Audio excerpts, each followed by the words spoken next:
We are streaming to YouTube. The mics are on. We're ready when you are. I'll call this meeting of the Seward City Council to order. It is 7:01. I apologize for the lateness. Monday, January 27th, 2025. Chief, would you please lead us in the Pledge of Allegiance? I pledge allegiance to the flag of the United States of America and to the republic for which it stands, one nation, under God, indivisible, with liberty and justice for all. Thank you very much. When you're ready, Mr. Clerk, could you please call the roll? Roll call for tonight's meeting. Warner? Here. Barnwell? Here. Wells? Here. Kreitz? Here. Finch? Here. Osinga? Here. And Mayor McClure. Here. Okay, you have a quorum. Okay, thank you. We're now to citizen comments on any subject except items scheduled for public hearing. We do have two resolutions for public hearing. They involve zoning. You'll have 3 minutes. There's a total of 36 minutes for this section, and when you come up, we need your name and whether you live inside or outside the city limits. And there was a sign-up sheet for this, but if you didn't sign up within that 36 minutes, I'll take shows of hands and have people come up. With that, Mr. Clerk, has anyone signed in? There are 3 people signed in to speak. The deputy city clerk advised me they may have thought this was for the work session, so we'll see if they're still here. First one on the list is Jennifer Wells. Okay, I think probably that's the case. Okay. Second on the list is Dalton Jones. And third on the list is Jasmine Jarnig. Any of those people? Okay, I think they may have expected that to be That was everyone the who work was signed session. in. So, amongst those of you still here, does anyone want to talk on any subject other than the 2 public hearing items? Come on up.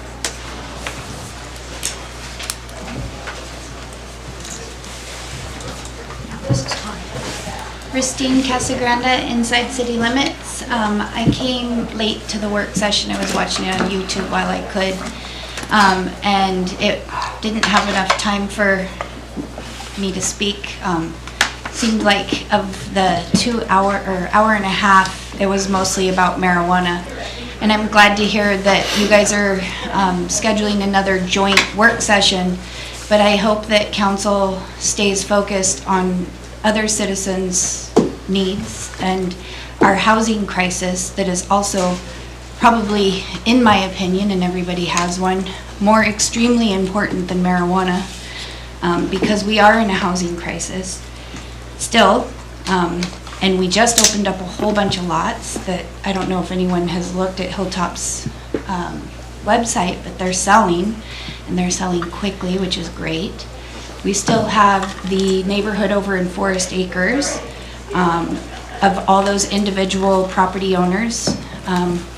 And we did speak about, well, what my interpretation was that I was hoping to see is that council would change code for water mains to mimic that of which we have for sewer already. So our code says if sewer main is more than 200 feet away from your property, you can put in your own private septic. In the event that sewer passes by your lot, then you have to connect into, you're mandated to connect into the city's infrastructure. In my opinion, our code for water is gray. It's not black and white. It doesn't say no wells, but it insinuates no wells. And I would hope that council would pick that conversation back up. I didn't see it in the joint work session. It did say to discuss Title 15 and 16 recommendations, and I know that there's some P&Z members that feel that that's where it will be addressed, but it doesn't have its own line. I would hope that we could do some more research and put into code that if you're more than 200 feet away from the city's water main, then you can put your own well in. Obviously, if your lot is big enough to be able to be engineered to have the separation of 100 foot for well and sewer, The lots that aren't big enough have a deed restriction already on them that say you can't have a private well. So it's not even an option. They would have to go get their lots resurveyed and get that deed restriction lifted. You have 4 lots in Forest Acres right now that in the event you could put that code in, we could have 4 lots developed this summer. Thank you. Thank you, Rissy. Does anyone else wish to speak now? Come on up, Christina.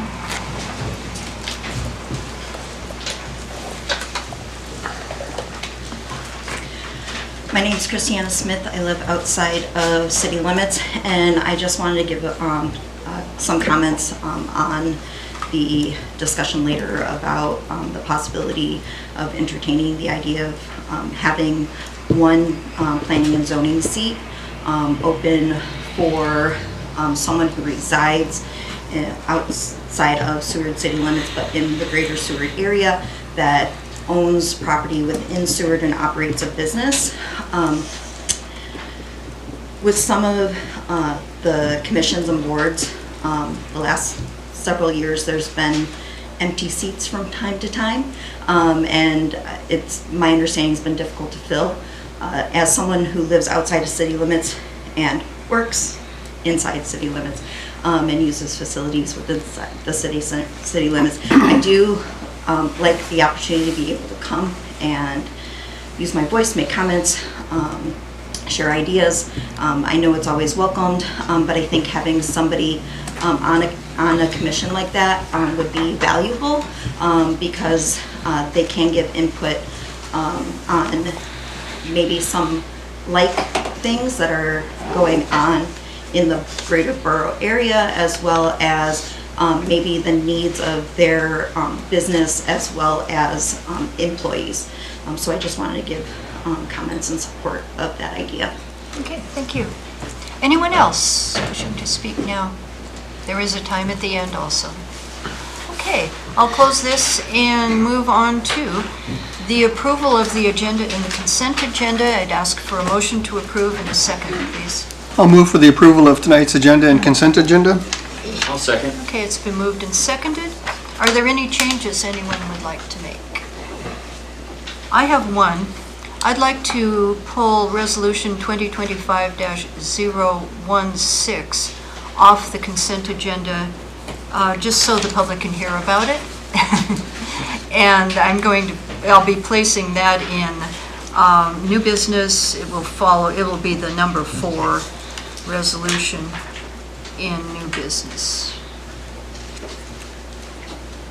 And any other changes?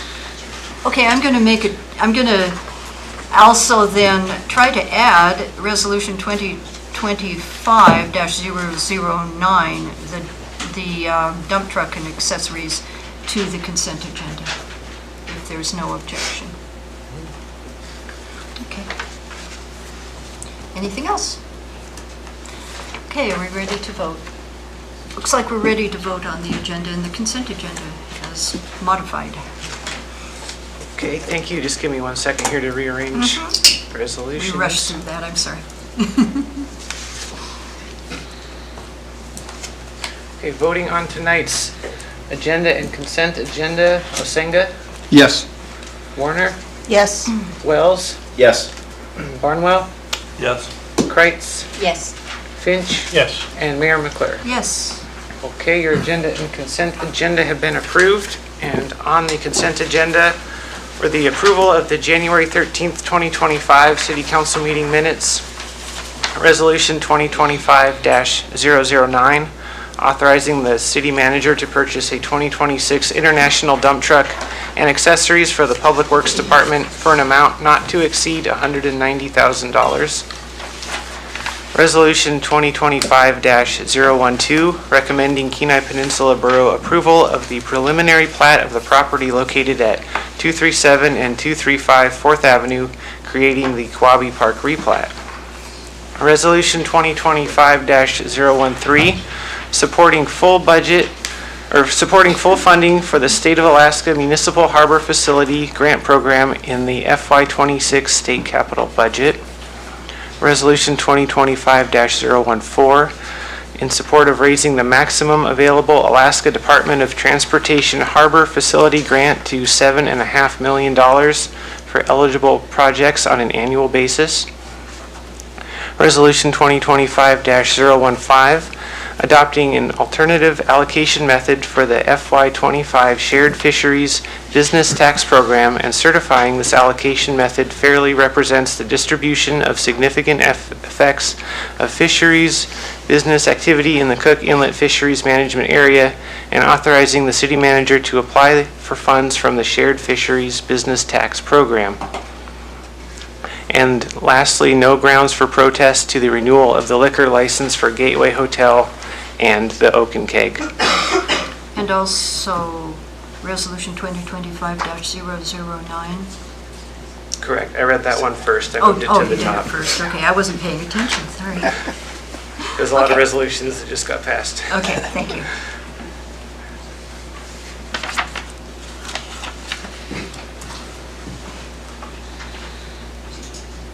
Okay. Where are we? City manager report. Okay.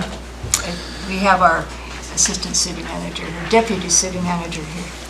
Yeah, thank you, Madam Mayor. Yeah, just a reminder, Kat is at the CLIA, the Cruise Line Industry Pacific Northwest Conference in Vancouver, Canada right now, and that's why she cannot be here. I just want to let you know, we will be giving you guys kind of a specific update on the power outage that happened from January 12th to the 14th and providing a very specific, like line item by line item of cost between like fuel, repairs, contracting out for Sturgeon Electric and all that. So I have talked with the electric department and I think we should have that to you by the next meeting. So just another highlight was just congratulations to Deputy Chief McCoy, who was presented with the State of Alaska Ken Ackerley Leadership Award by the State Fire Marshal, which is a pretty cool deal. And then just a good reminder, as we had the conversations tonight, that we do have 3 planning and zoning seats open here that come up, and just it seems like we never have enough help, and it's not fun to run with a short board. So if you're interested in becoming part of city government, we just think that's a great opportunity to get in and do that. And this is a little bit of a response to a citizen comment, but it's also kind of a heads up, is that in September, that was kind of the last time we talked about the development for like utilities and talked about the wells and that kind of stuff. And so, but the reason why we put a pause on that was because that was budget season, because we had that in September, and then October through December was really based, like all of our time was spent on budget. And so we have been working on that kind of in the background, and we will be having a work session to come back with all the things that you guys asked us for in late February, early March. So just to kind of give you and the public heads up, we will be continuing that conversation shortly. And other than that, I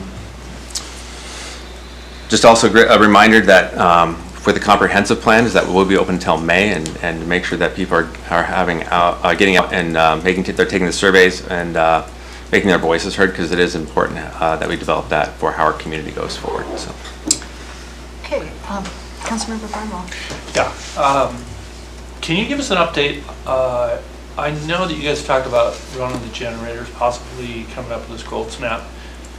Is there any new information on that, or is there any new information on the analysis of our generators to see where we're at? So we are, our generators are in need of some repair right now. They are fairly old, and so we are, like right now, we're able to, if we do get cut off, we are able to run. We're not able to run all 6, just because they are doing repair, but last time I talked, they feel like we have enough to run just Seward, kind of our local area here. We can't like push power up the line like we could with all 6. And we don't have really any specific update, but there was an article that HEA was also put on notice that they could also be, the power could be kind of cut off if we do get some cold snaps, which I think what that does is really just notifies us again that this is an issue we really need to be paying attention to, and it's also very and be preparing for to be as independent as possible.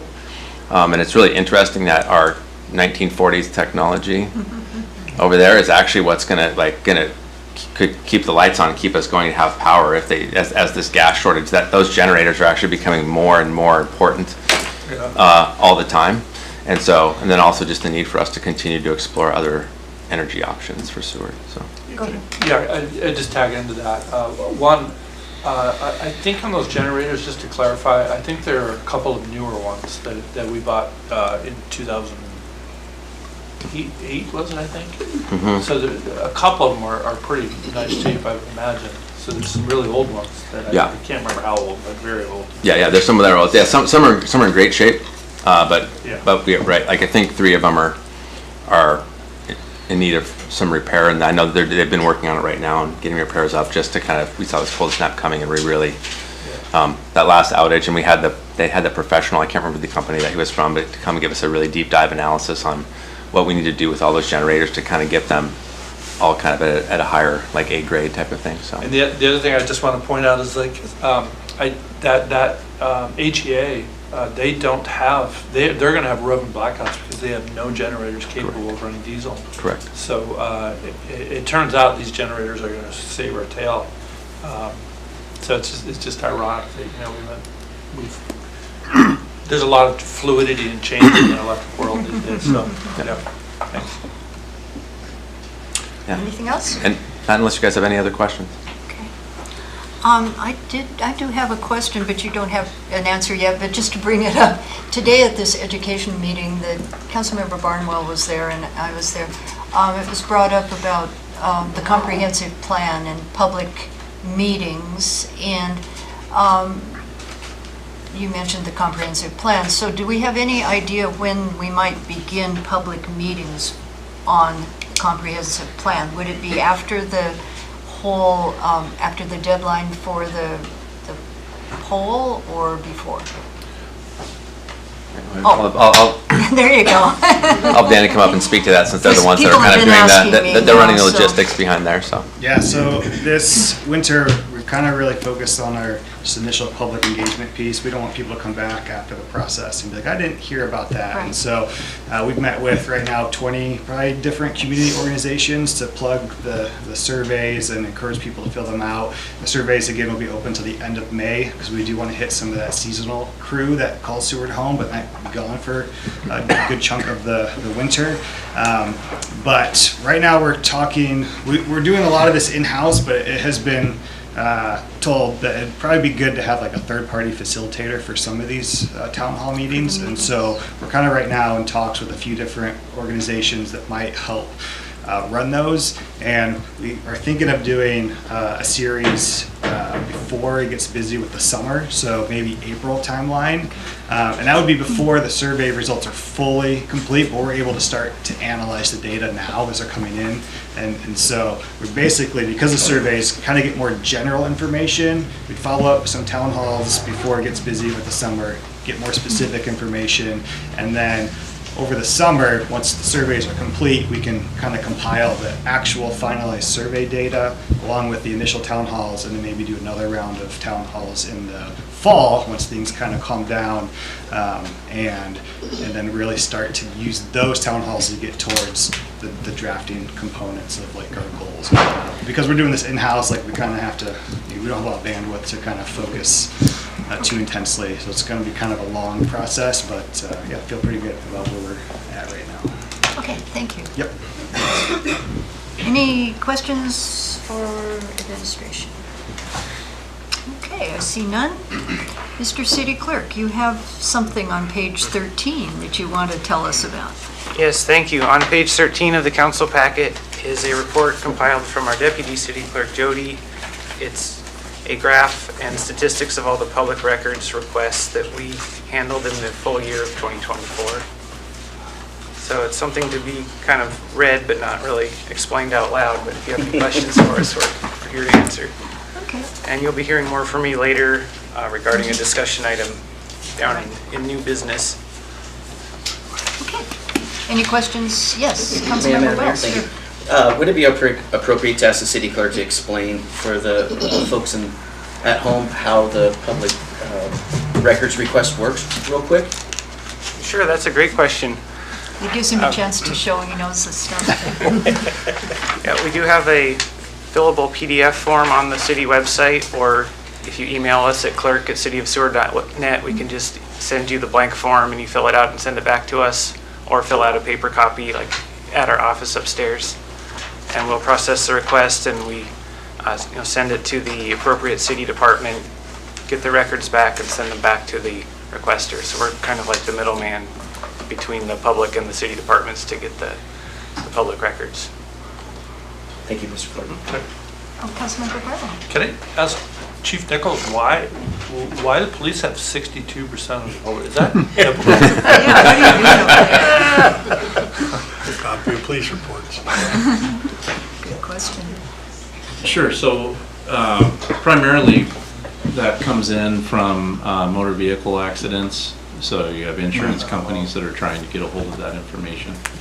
But a lot of that gets funneled to us, and so that's typically where that comes from. But it's a lot of other things as well, you know. People want to know what happened in some sort of situation, or you know, whatever. There's, you know, because all of our stuff is public record as well, so we get a lot of that. So, yeah, obviously a whole lot of that. Thank you. Any other questions for the clerk? Okay, moving along, since we dealt with a whole bunch of things on the consent agenda, this brings us down to public hearings. And we have two. The first one, this is item 8. The first one is Resolution 2025-007. And Mr. Clerk, would you please read the title? Resolution 2025-007, recommending Kenai Peninsula Borough approval of the preliminary plat of the property located at 3207 Sorrel Road, creating the Spring Creek Park replat. Okay, thank you. And this is on page 122 of the packet. I'd need a motion and a motion to approve in a second, please. So I'll move for the approval of Resolution 2025-007. I'll second it. Okay, it's been moved and seconded. Administration, who wants to talk about this? Courtney.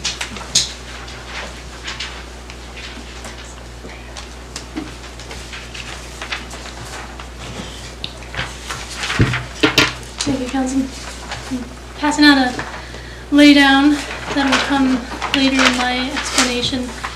There are two replats that you see on your agenda.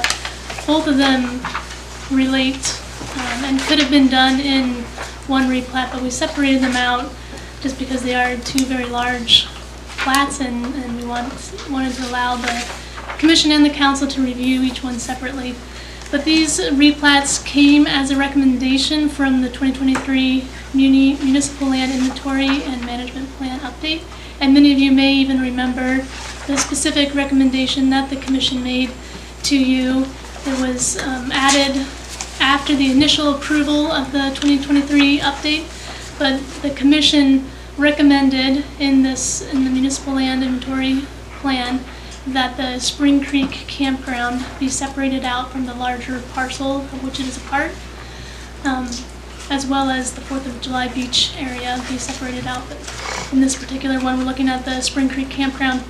And the Commission recommended that the campground be separated out from the larger parcel so that it could be rezoned to park to more adequately fit how the land is being used. In our recent Planning and Zoning Commission meeting to approve this replat, staff recommended that they vacate in this plat a 50-foot public access easement that also doubles as a utility easement. And this recommendation came specifically from our Public Works Director, who did not feel it was appropriate to have a public access easement on top of the easement for the outfall sewer line. The Commission, expressing concerns that the public have continued access to this property, did make the recommendation that at least a 10 to 20 foot pedestrian access easement still be added to the property at the discretion of the Public Works Director, Parks and Recreation Director, and Community Development. In our meeting following the January 7th meeting with the Commission, we reviewed possible locations where this 10 to 20 foot pedestrian easement could be placed. And ultimately, the best location would still be on top of the 50-foot utility easement, which is not what the Public Works Director desired. And another issue was brought up that people access the beach on Spring Creek Campground with their vehicles. They drive down as close as they can, park, and access the beach for fishing or whatever else. And so a 10 to 20-foot pedestrian easement, although maintaining the public access to the beach, would essentially create more congestion on Nash Road where people would have to park their vehicles. Furthermore, this concern did come from a desire to preserve the public access. However, this is not a current problem in this area, and the commission is going to rezone this property to park, which will essentially give the entire property public access, not just 50 feet or 10 or 20 feet. So ultimately, while putting an access easement on this property could ensure future public access, rezoning it provides just as much security, because rezones and public access easements can be changed just as easily. They go through the same process. They would need to be approved by the commission and by the city council. But in our discussions with the public and with Parks and Recreation, Spring Creek Campground is a valuable asset to the community, very loved and utilized, and I don't foresee it ever being an issue that a future city council or commission would want to take away the public access or ever rezone it from park back to industrial. So the handout that I provided you is a motion that the city council would need to make, as the Planning and Zoning Commission made it a requirement on their resolution that the 10 to 20 foot pedestrian access be added to the replat. So if the council does not make a motion to decline that recommendation, then we would have to move forward with placing a 10 to 20 foot pedestrian access easement on the plat.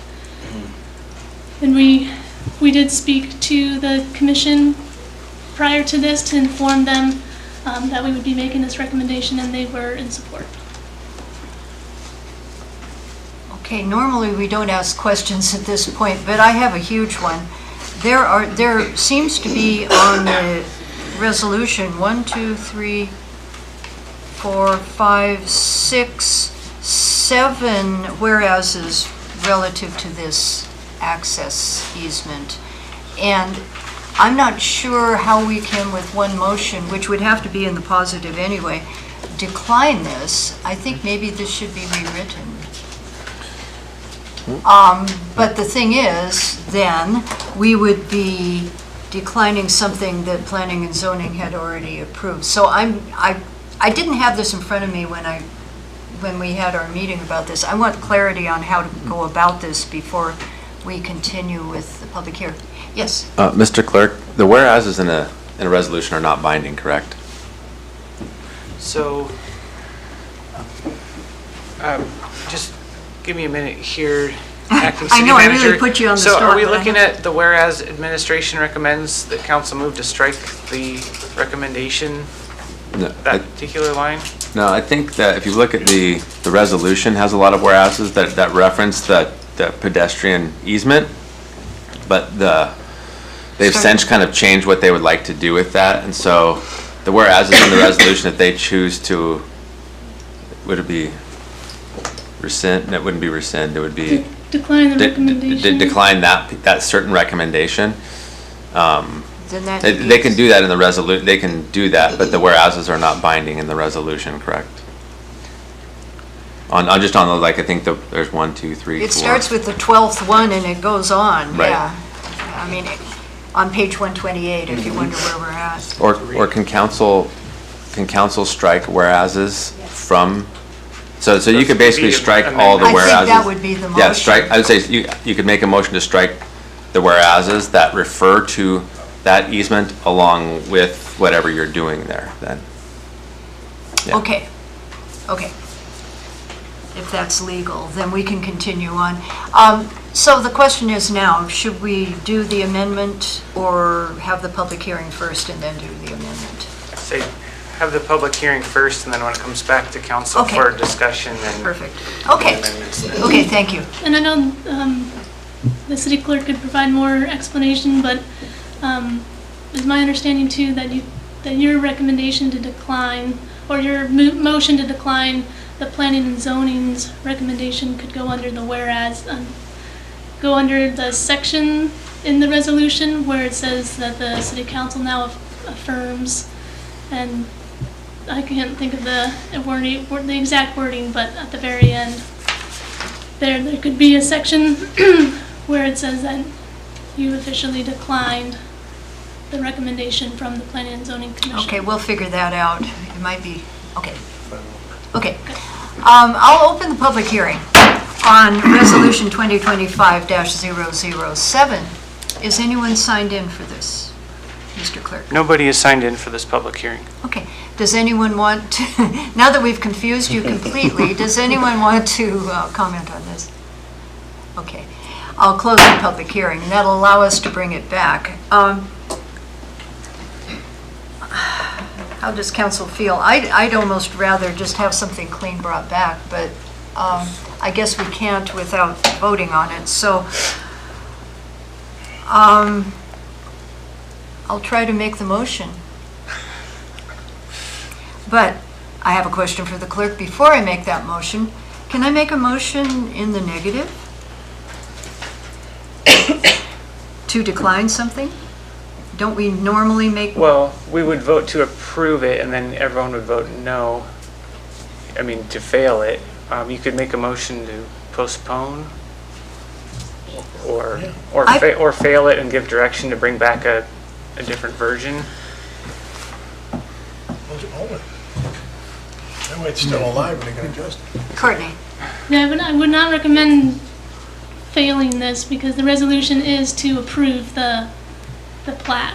Right. So if you want a clean version, I would recommend just sending it back to the commission to fix it? To do another resolution that does not have the requirement for the pedestrian easement that then you can approve. I would recommend that. How does everyone else feel? I'd much rather have it clean like that. It gives you a little more work, but if you could bring it back at the next meeting, it won't be a problem. But otherwise, it seems to be a big question mark.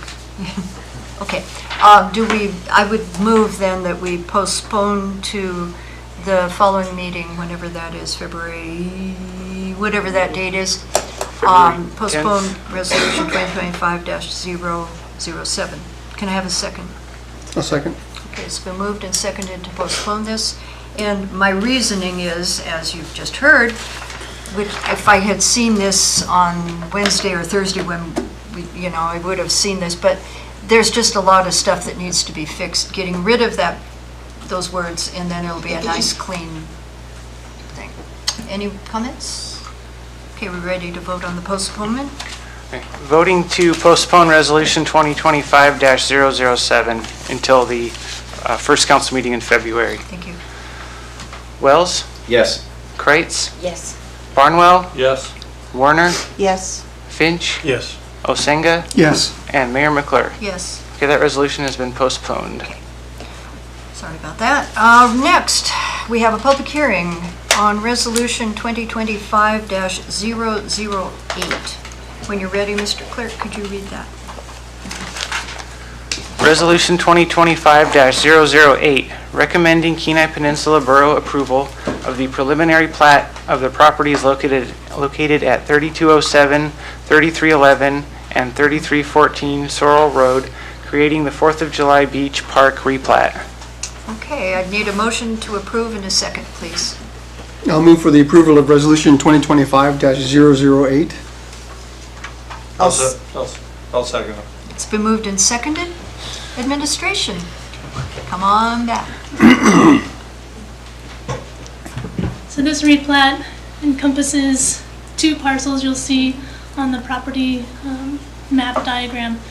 The first and the main parcel would be the parcel that encompasses the 4th of July Beach and Thailands to the west, as well as the area that is now used for parking. So that would all become one parcel that then the commission and the council can rezone to park.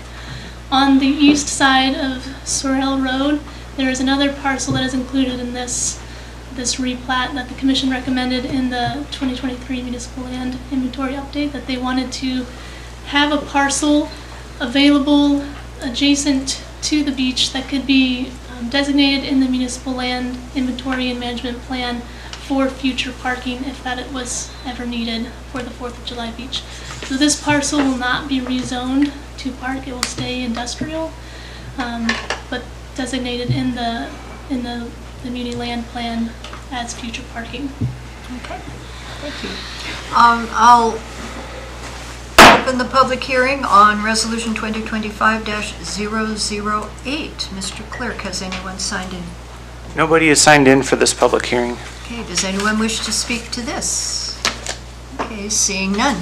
Close the public hearing and bring it back to council. Are there any questions, comments, concerns? It's one of my favorite places over there. Councilmember Barnwell. I read this last week and I can't remember, we had talked about resurfacing the existing parking, didn't we, on this? So that where we park now, we come in beside Smick and drop down in that little parking lot. Yeah. Wasn't there a talk of raising that up a little bit and upgrading that parking? Or am I dreaming? I think you're dreaming. That must have been a dream. Okay. It's so resting. So, No, I don't recall, do you recall a discussion? Well, okay, maybe Tony does, but yeah, go ahead, Courtney.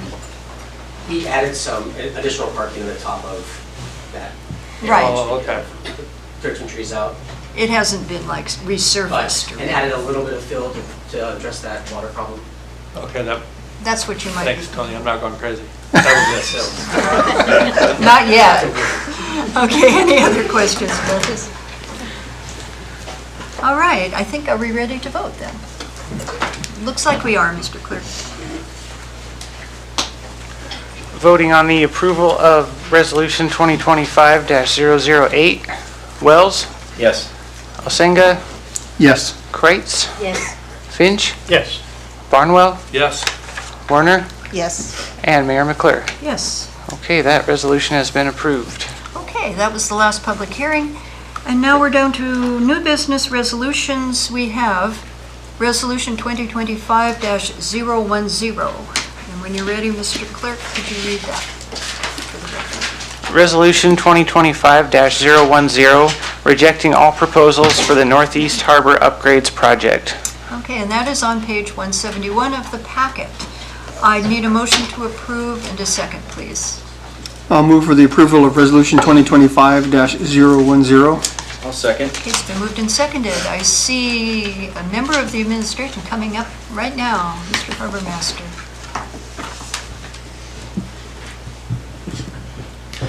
Good evening, Madam Mayor, Council. Pretty simple ask. We went through the whole process with this RFP after months of talking about it and pushing for this project, but after one last discussion, we decided to reject all proposals and go a different direction with our capital budgets projects. I think this might be the first time this has ever happened that I've been mayor, at least. So we need, that's an interesting public process and part of transparency, I guess, that we need to then formally reject all of the proposals. I've not seen this before, but that I'm way glad I could everybody allow you knows. to Yeah. go through this. I mean, in a resolution, this is something, okay. Any questions for Tony or discussion? Oh, Mr. I Clerk? can add in city code, there is a line on the RFP section that city council can reject any or all proposals. Oh, So it's kind of like that's the only way to officially... a way out of a project that you've done proposals for if you Okay. don't want to proceed with it. Okay.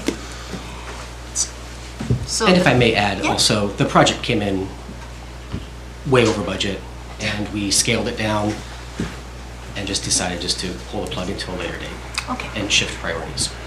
thank you. Anything else from council? Okay, I think we're ready to vote, Mr. Clerk. Voting on the approval of Resolution 2025-010. Warner? Yes.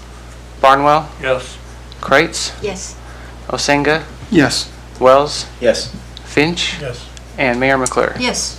Okay, that resolution has been approved. Okay, and our last resolution, thank you, Tony, well, you might as well stay there, actually, I'm realizing now. It's Resolution 2025-011. When you're ready, Mr. Clerk, could you please read the title? Resolution 2025-011, authorizing the city manager to execute task order 2734.34 with R&M Engineering for the Harbor Master Building and Upland Scoping and Conceptual Design in an amount not to exceed $95,530 and appropriating funds. Okay, and you'll find this on page 177 of the packet. And I need a motion to approve in a second, please. Make the motion to approve Resolution 2025-011. I'll second. And so many eager people seconding. Did you get one? Okay. Administration. I may even pass this on to Jason. Yeah, I'll just, so this is, we have a number of projects in our city facilities that this is, the Harbor Master's Office was built in like the post-earthquake, I think 1968. And so it is obviously, they've outgrown that in the building, they have issues all the time. And it's been in just kind of the South Harbor Uplands Development Plan for probably a decade or two to look at the development and of the South Harbor Uplands, looking at boardwalks, kind of like we do on the other side there, and a new Harbor Master building that actually kind of fits what their needs are and putting that on the uplands as well. And so this is just part of the steps that we have to go through to get this to a certain place that we can really solicit hard for, federal funding and state funding to build these projects. And so just kind of like we did with the fire department, the police department, and now we're doing this with the Harbor Master's Office. So anything else to add there, Mr. Harbor Master? That was great, Jason. Thank you. Okay, so there we have what it's about. Questions, comments from council? Councilmember Barnwell. I'm just kind of curious if you guys are chasing some federal or state money on this, or how does this one work? Yeah, I mean, this has been on our legislative priorities capital improvements project list, but really they want to know that you're serious, and so they want to see kind of like a beginning of a plan, beginning of engineering and like conceptual designs and how it's going to work. And so we're just trying to get it. It's been on there, but it's been down a little bit, but it's something that we've known for a while, but this will just take us to that stage where we can really push hard for it. So. But is this something that is regularly funded by the feds or the state for these kind of projects, or is there money available? We do, yeah. I think that with this is kind of a unique one. It's a little bit different because it's with harbors, and so that like harbors have their own set of like funding. Yeah. So I do think like we'll be kind of chasing some a little bit different money on that one, just because there's grants that are very specifically harbor based, and so. Yeah. Okay.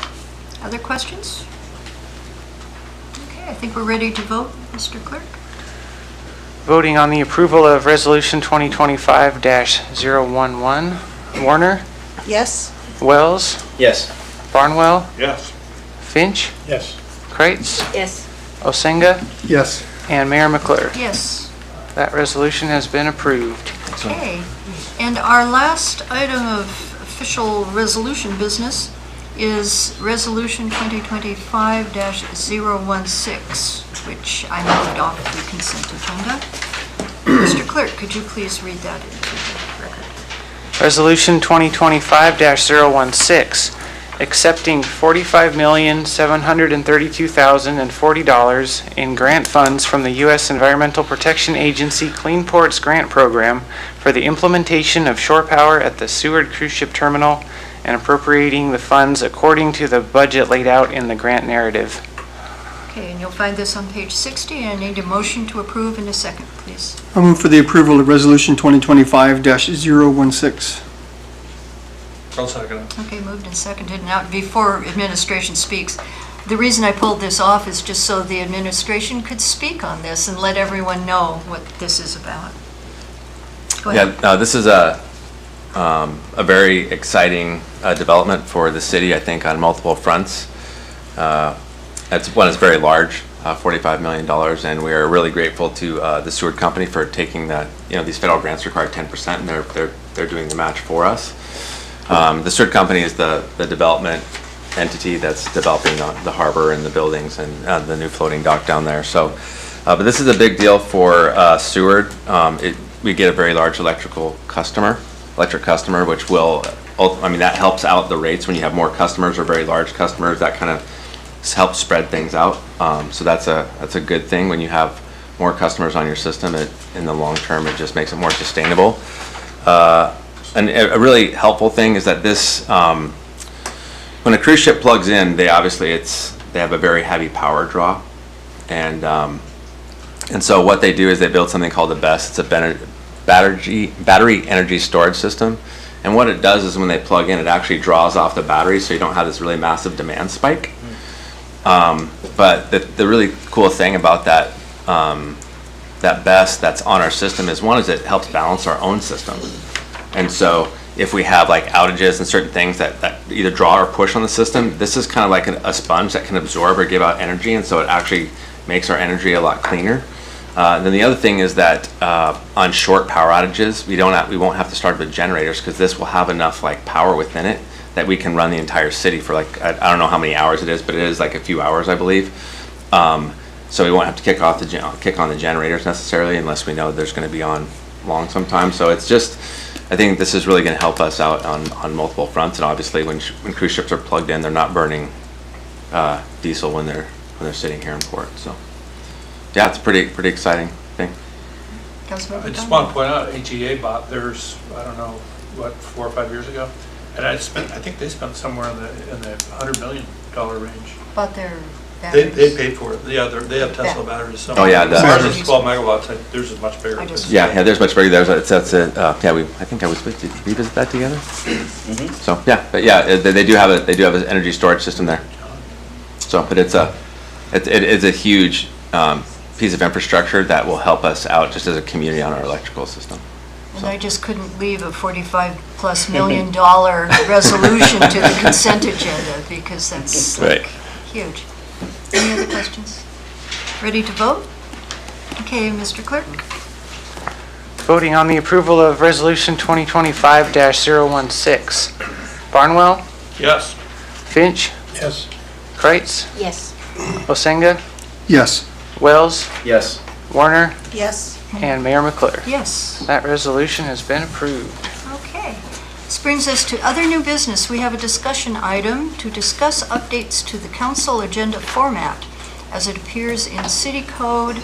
You'll find this on page 188, and our city clerk has brought this forward. So when you're ready, Mr. Clerk, you want to talk about it? Yes, thank you. If you could give me just a few minutes here, I'd Yeah. like to walk you through it from the top to bottom. This is just a discussion item. I'm looking for feedback, and I'm going to use this feedback to draft an ordinance for introduction.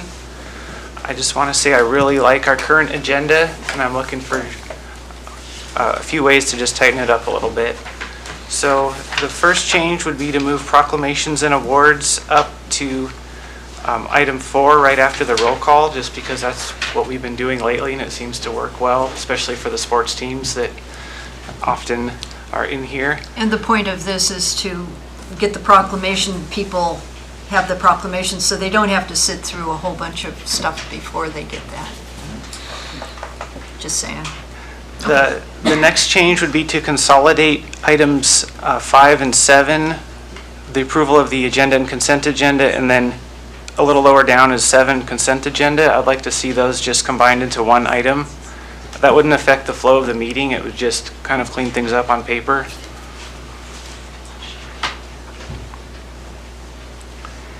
And then a little lower down in item 11, informational items and reports. I was looking for feedback on if those minutes from the boards and commissions were helpful or if they're just more like filler material in the packet. I know in some of these bigger packets you might not be looking for additional reading material. But I was thinking instead we could have like a section for boards and commissions, reports and recommendations. So if like PACAB wanted to advise council on something, there would be a designated spot in the agenda. So you're thinking on that, it would be scheduled though, Not scheduled, just if Just they happen? had something, we would have a placeholder for it. for their chair or designee? So is it, you're talking about a report or just something that's informational? Just any type of information that a board or commission wanted to send on to council, more so, rather than having like their approved minutes in there. So I'll ask a delicate question. This is a discussion item. How many of you read all those minutes? So they are a bit ponderous. I mean, all the meetings are on YouTube. We can watch, I watch pretty much all the meetings. This might be a good idea. I always fear bringing more things into a meeting. It would be, you know, that, it could be a whole lot or just nothing. It depends on the activity of the commission, or I guess, I don't know. What do you guys think about it? Or we could cut the minutes and just have it informational items and reports and kind of leave it more generic for, like in this council packet, we have like that Washington report. So you kind of never know what you're going to get. That's true. Oh, no, input. Councilmember Wells. Thank you, Madam Mayor. I think that the clerk has a great idea, and at the very least, it will cut down when we print a packet. That's what I'm thinking, yeah. Having all the minutes in there, and they're easy to find if you don't want to watch the meeting, you just want to read the minutes. Is that correct, Mr. Clerk? Yeah, they're all on legislative history, organized in folders. They're there. Right there. Yeah, you don't, I didn't mean to say you have to watch the whole meeting Yeah. to find out, but, yeah. I think that, Councilmember Brown. I like leaving the boards and commissioners reports in there as just a prompt for them, so that we remind them, rather than having it generic. It's nice to kind of, it's almost an open invitation to these guys. Yeah. And I think the more communication, the better. Probably it's not too long, but, you know, I like that. To his suggestion. Yeah. Yeah. That looks like a bunch of head nods for that one. Yep. And then a little farther down in the, kind of back into the regular city code, I was moving the deadline, my own deadline really, back to Friday at 5 p.m. rather than the Saturday at 7 p.m. for the packet release, and then the Monday morning at 9 a.m. for the general public. It just seems like we could definitely get it done by Friday, by the end of the day, and not go into the weekend or the day of the meeting. And that only affects your schedule. Right. So But, okay. That's good. Anything in his suggestions that you don't want to try?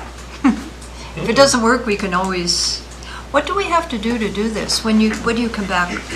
So this would come back in the form of an ordinance to be Because introduced, it's and then co- we'd have the public hearing at the meeting after that. So we'll have much more opportunity.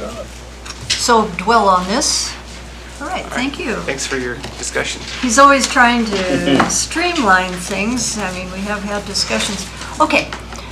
The last item in order, other new business is to receive council feedback on allowing one member of the P&Z Commission to live outside Seward city limits if they live in the greater Seward area and own and operate a business on their property inside city limits, sponsored by Community Development.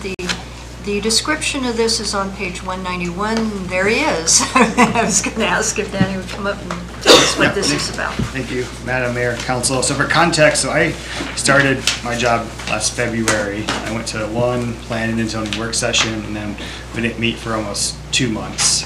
We had 3 open seats. Commissioner had some family stuff going on, so we kind of had to push back some of our priorities. And so our office used that time to really try to recruit for the position. Talked to different organizations, including the Seward Chamber of Commerce, and so we did a presentation for them and kind of plugged the position. And we did get feedback from several members of the business community stating like, yeah, there's interest in that community, that they own businesses in town, but they live outside city limits and feel like they don't have that voice. And I thought that was kind of an interesting perspective. So I did kind of ask around a little bit and found out historically that this has come up before you all as a council. And the council and the public has decided not to go that direction. So I kind of put a pin in it because fortunately we were able to fill the commission. And so we've had a full commission. But fast forward now, the Planning and Zoning Commissioner terms end in February. And this is the year we have 3 open seats coming up. And so And so, yeah, I'm just kind of nervous that that kind of situation might happen again. And so, because over the last 4 years, historically, essentially there's been 2 almost full year cycles where we've not had a full commission. And so we're kind of struggling with Seward residents to kind of fill those seats. And so I'll use this as an opportunity to plug the position because the applications are available, need to be turned in by February 19th to get on the city council packet. So if anyone is out there interested and lives inside Seward city limits, please feel free to reach out to our office, even if you're just interested in learning more about the position, because we'd love to be able to talk to you. But just wanted to put this discussion item. I don't know how restrictive this had been in previous versions of this conversation, so I do want to outline those restrictions. As again, this is a maximum up to 1 seat on planning and zoning for someone that lives outside city limits but still resides in the greater Seward area, that owns and operates a business on a property that they own. And so they would still have to own property in town, but instead of residing on it, they just run a business on it. And so, because I think there is a fair argument there that someone has property, they own a business, but because they live outside Seward city limits, they don't have a voice over the land and business use of their property. Now, that being said, I know I speak here on behalf of administration, and I want to be clear, administration's not pushing for one way or the other on this. This is kind of more just testing the waters. I know this has come up before in the past and has not gone that direction, but it hasn't come up since I started my tenure in this position. So I just feel like I'm doing my due diligence and exploring every possible avenue to fill the commission. Because from my perspective, I just want a full commission appointed with candidates that you all feel good about. And so I guess I'm just looking for one of three outcomes from this discussion. Is first, if council determines the residency requirements stay the same, we're not going to make changes, great, at least we know the foundation of what we're working with to kind of continue to recruit these. Second, if there's any intrigue in learning more about this, I'm happy to gather more information and public input with the current commission. I know they wouldn't mind weighing in on this. I'll be honest, I think a few of them would even be skeptical about going down this road, but we can have a discussion item with them and see if we can gather more public input. Or third option, we can put a pin in it and kind of wait and see approach. And what I mean by that is we're 2 council meetings away from when you all should be appointing the next round of commissioners. And so if we get to that time, we have plenty of applicants and we fill the commission and we want to, becomes a moot point, then so be it. But if we get to March and we have 4 or 5 commissioners and we're struggling to meet quorum again, because I know some of them still have some travel and family stuff going on, then we could revisit as well. So with that, I will leave the discussion in your capable hands. Okay, input. Yes, Councilmember Yes, Fitch. Madam Mayor, I think it's a great idea, except it should be set at the same standard as hiring a city manager. It shouldn't have to require them to own property or own a business. We have a lot of competent people live out of town that are federal, state, and private knowledge that would help with that. But it should be the same criteria as we hired the city manager under. Why limit to somebody owning the property or a business? That's kind of discriminatory. And the other thing I would like to see is, I agree with one person on the seat and how you said that sometimes you can't fill them all. If there's a second seat open and you've tried to get a city limit person and they don't apply, it goes, that second seat can go up to out of city limits. That's my input. So that's, okay, other input at this point. Vice Mayor Osinga. So I would like to, I think, keep the requirement of owning a business in city limits, because I think a person who has that much invested in the city limits, they will do what they can for the city. But I also think the idea is that we should keep the resident requirement as it is now until this election cycle is over. Tell the city, this is what we're looking at. We're looking at letting people from outside city limits on this board, one person, and if we don't get it, then I think we can look at it. And I don't think it's a bad idea. I just think that maybe we should let the cycle play the cycle play through. Councilmember Warner. Thank you, Madam Mayor McClure. I just want to second what John said. I think that we should go through this cycle and see if we can get enough of inside city limit citizens to apply for those positions, and if there are seats that are open or if you guys are not able to meet a quorum, then we have this conversation. One of the things that I think would be really important with what is currently being proposed, there was a number of comments made, emails sent to the city council as a whole of some very well-established businesses in our community who they live outside of city limits. They've been running businesses within our community for some of them a couple decades, but yet they don't own the land. They either they lease it from somebody else or from the city. And so I think it's important that they get an option to also put their name in for that seat. So I think if we were to continue having this conversation, removing that requirement that they must own it, but they own the land or the property, but at least that they own the business. Councilmember Finch? Yes, I agree with letting it run out too, like Mr. Singh has said, but our city manager doesn't own a business or city. We hired her just on the distance. Why are we being so finicky and making a different level for somebody to be on a volunteer board? Well, that happened. Yeah, I mean, that's, I don't think that's. We're paying this one to do the city manager's job and care about the city. The individual on the board is still gonna care if they're putting their name in for it, they're caring. And whether they own the business or they own the property in city, they're still caring. They're taking that effort. Why restrict them? I just want to clarify that that was for a prior, we did that because of a prior city manager, not the current one. She lives in town, the current manager does, but good point. Councilmember Barnwell. Yeah, I'm kind of open to this. I think that having one, I think we've been struggling with getting enough members. What do we have, 7 right now? What are we capable of getting, 10 or?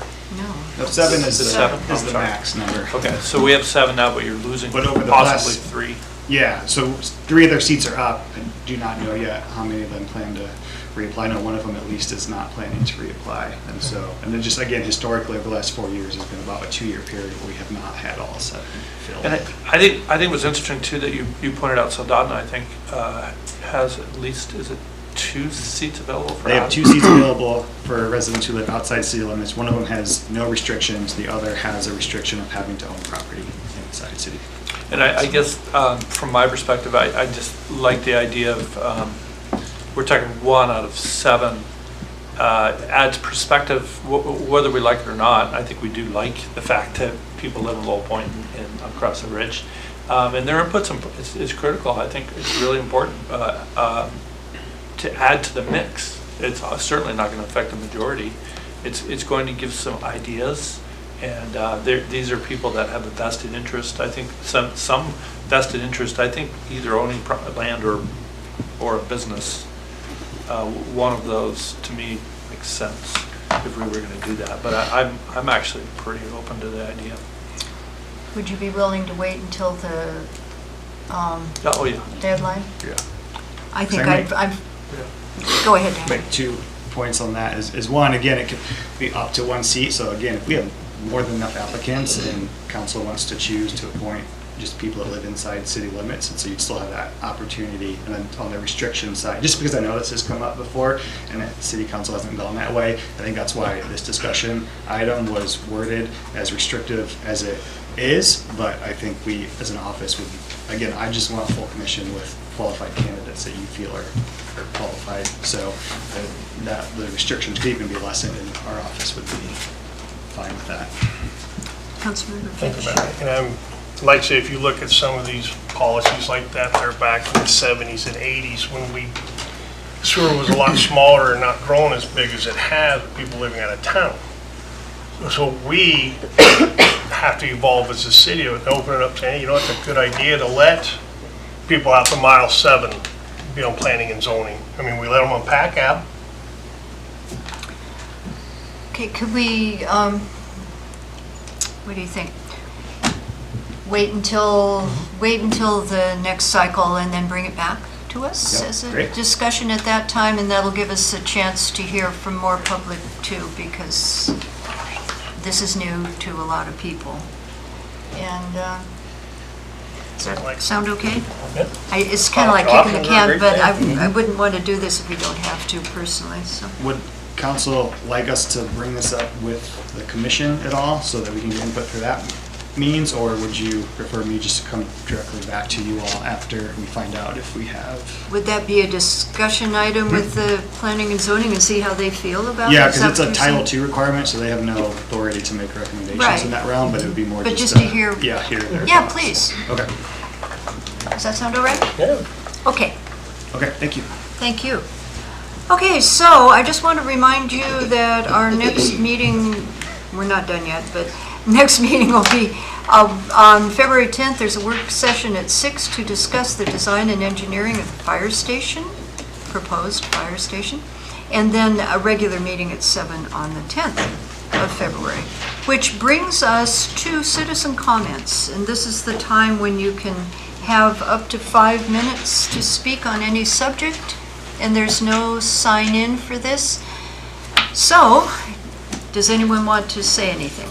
Rhonda, I'll get you first and then Rissy. And you guys know the drill. You still have to say who you are and all that. Rhonda Hubbard, Inside City Limits. In response to the presentation of having 2 people on planning and zoning, or 1 anyway, and possibly 2, but I'm all for that. I believe it's important to tap into a wider brain pool, if you will. And we have, 2,600 people almost in Seward, and that includes a prison population, and we have not as many residents living here or that are housing available within our meridians as we do outside city limits. And there are a lot of folks that live outside city limits that own businesses here, and I believe that they should have some voice and give some perspective. And I think we would be, they are part of the community, and I think they should have a voice as well, and some representation. So I just wanted to put my 2 cents in work on that, so thank you. Thank you, Rhonda. Rissy, you had your hand up.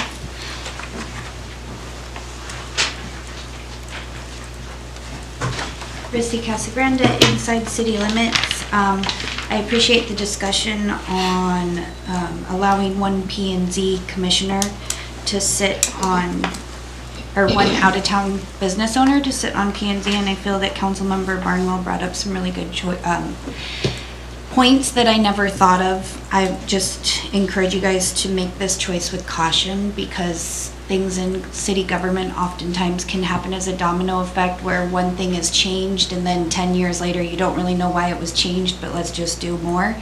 And to Councilmember Warner, I think it should be important that maybe it's, if you do move this direction, that they have to own the property on the leased land, because there's a lot of people that rent businesses. I don't think they have the stake that a business owner has.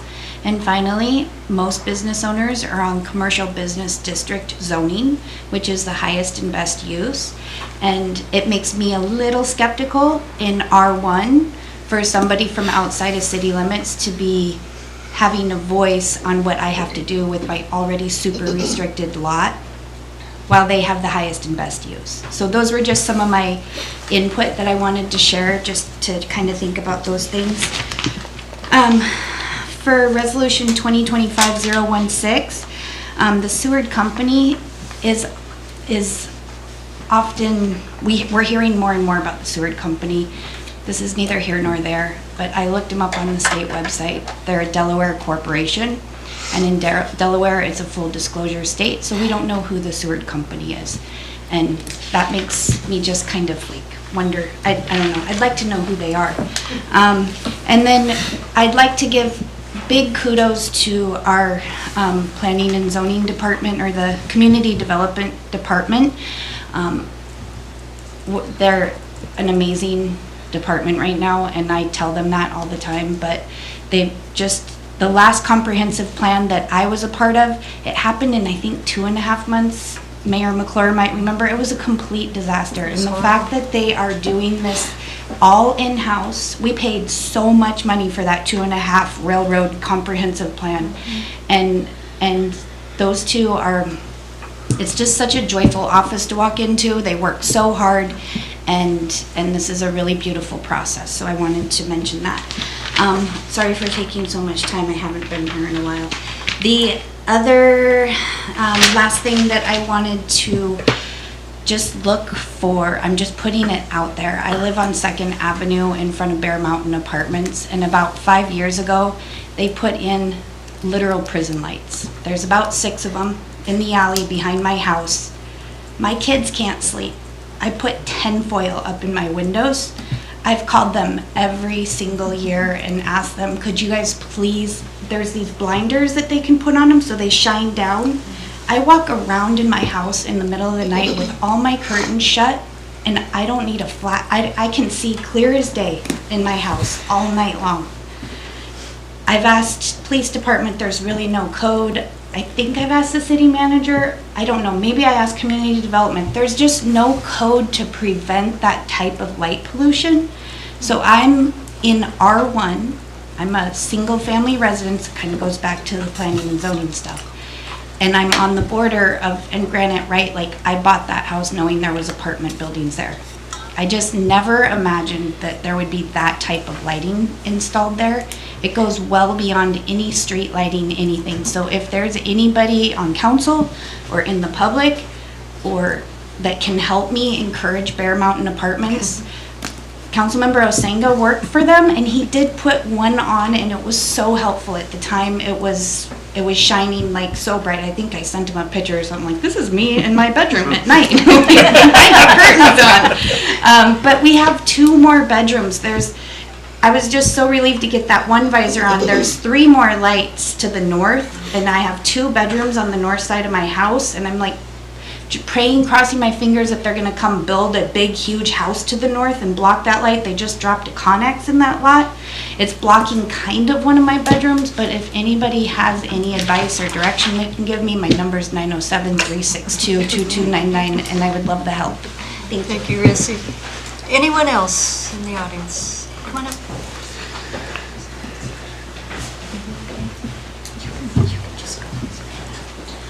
My name is Christiana Smith. I live outside of Seward city limits.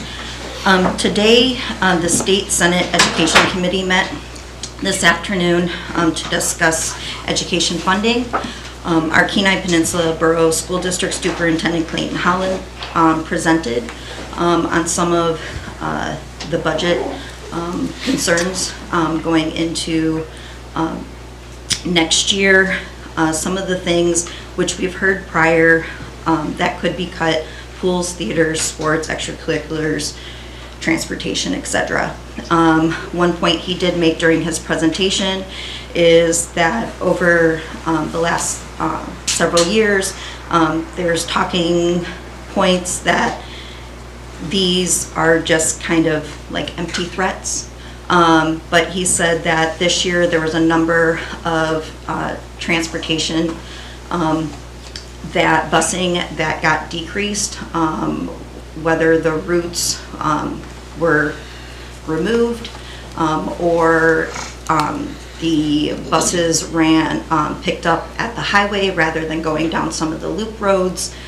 So we've already started seeing some of these cuts, so it could be a possible reality.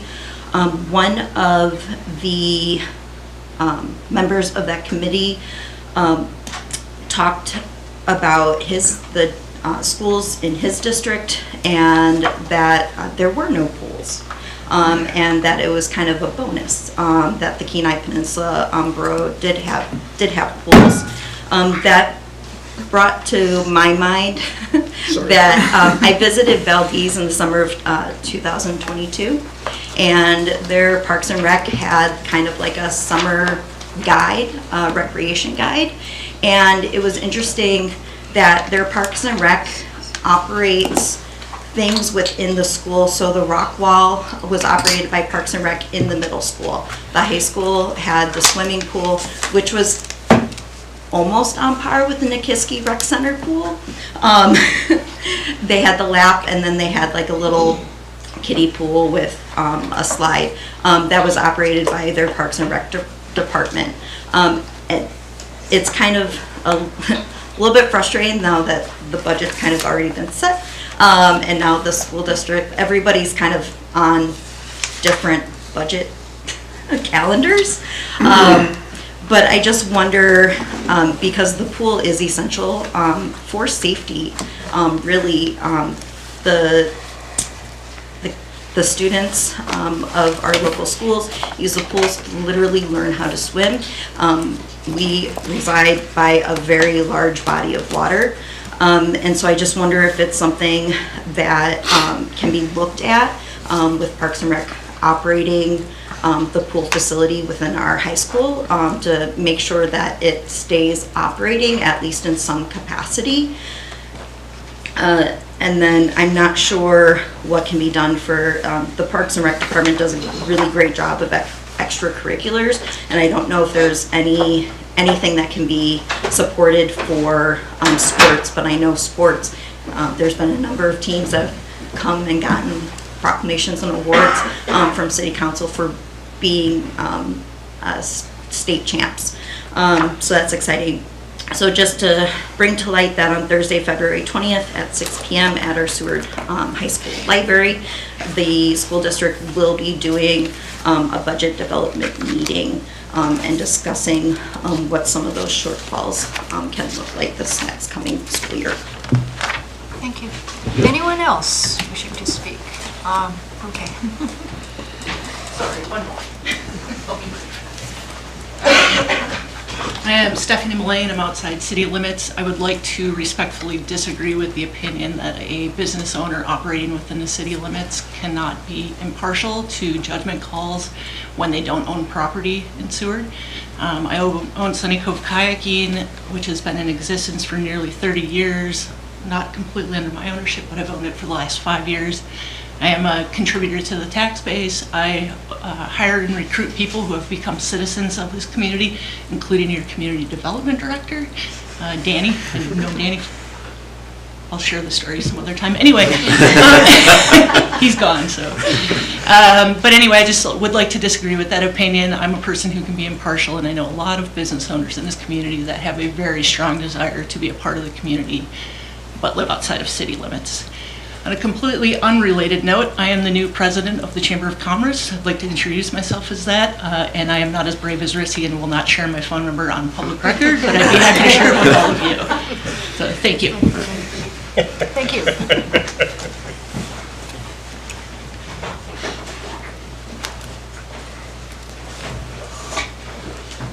Doug Chesler, Inside City Limits. Just had a few questions, comments on the same subject as far as the P&Z, and we've had, this has come up over different years, different groups, even council, questions on who can do which ones. One thing I think you have to, we kind of defined a little, said like maybe out to mile 7, just what is there a boundary? Just says the greater Seward area. Be nice to have that kind of dialed in if that goes to it. Allowing, you answered it to, is it up to 1? Is it guaranteed that 1 has to be out? And I think he said it's up to council to appoint. If you have more than enough people, you can appoint who you need. Point out that recently, and I'm not sure where PACCAB is now, but they had 6 of 7 of their members were out of city limits. Good, bad, and different. It's just how it is. One big difference, they are an advisory versus the P&Z has a little bit more granted authority to it of what they can do. So just kind of things to just have in consideration of what it goes to. You know, just, I think that at some point you look at these same groups, we're looking at co-op, we've had come in for electric, and is that an idea, having representation outside? I think the big thing when you look at council or someone, when you're voting on being able to tax residents, the residents have to be the ones that vote that type of thing. But I think there's lots of good things to look at, and I know it's been a struggle to get members on all of these different committees, so you've got to try to do something. So that's all I have. Thank you. Anyone else? Okay, seeing none, I'll bring it back to council and administration comments and responses to citizen comments. I'll start with Mr. Bickling. Yeah, I don't really have much to say. Just thank you for another good meeting. And just, I know it's not easy sitting on your side of the chair, but just appreciate the investment that you're making and helping us navigate some of these issues. Okay, thank you. We'll go with Councilmember Kreitz. Well, I enjoyed the work session. I'm glad we're setting up to do that again. I think that's needed and good meeting. Okay, thank you. Councilmember Warner. Thank you, Mayor McClure. I just want to thank admin in the Community Development Department for putting together these agendas and the work session. Thank you to the clerk's office for putting the packet together. I'm really happy to see Resolution 2025-011 with the Uplands and Harbor Master design come through. As it currently stands, our harbor master cannot see the harbor. So just for those of you that don't know that, I think that's an important thing that was brought to my attention, but I knew, but anyways. And then another plug is Chujiak Mute. They are building the clinic here. They're also bringing some other resources into our community. They're currently looking to hire a home visitor in the Seward area to do home visiting with our families with children 0 to 5. So if you're interested in that, you can contact Chujiak Mute. And thank you so much to council. Okay. Councilmember Finch. I'd just like to thank everybody for the work session and public opinions. And if you can tell, winter's coming finally, so be careful. Everything's going to be slick the next couple of days. So just be careful. Thank you. Councilmember Barnwell. You're gonna let me talk? You may speak. I just have a 20-minute dialogue now. I was at a meeting today with education, so I spoke a lot. You spoke a lot. Yeah, I get a little bit fierce with education. And I appreciate your comments on funding. I think we really are in a pinch this year. We have been every year for years. We have to do everything we can to grab onto. Luckily, I think we have some good legislators that are really committed to increasing the funding this year. I also agree with community development. Their quality group, Danny and Courtney are, Homer spent $600,000 on their comprehensive plan, and I think Haynes did too by the same firm. We're getting a heck of a deal. So I think anything we can do to help these guys, and I'm just passionate about the comprehensive plan. It drives what we do up here all the time, and it drives our vision. We have to collectively figure out what we want out of this town going forward in the next 10 or 20 years. You know, I think that's it. Thanks. Okay. Councilmember Wells. I've said enough tonight. Thank you, Madam Mayor. Okay. Vice Mayor Osenga. First off, I would say thank you and good job to the Planning and Zoning Commission. A lot of good information, a lot of good ideas. It was definitely a thought process, and I think they went through pretty much every angle they could. And to community development, thank you to them. It is getting colder, so I will reiterate what Councilmember Finch said, which was be careful out there. Boy, brief comments tonight. I guess I won't give my half-hour diatribe that I was going to. Good input from people tonight. I know that some of the topics, even if you don't know that they're controversial, they might be. I have some strong opinions about a couple things myself, but we have to listen to everyone and make some hard decisions sometimes. Tonight we didn't make any great decision except accepting $45 million, which I can't say no to. Be careful out there, and just have a good couple weeks till we meet again. I'll adjourn at 8:25.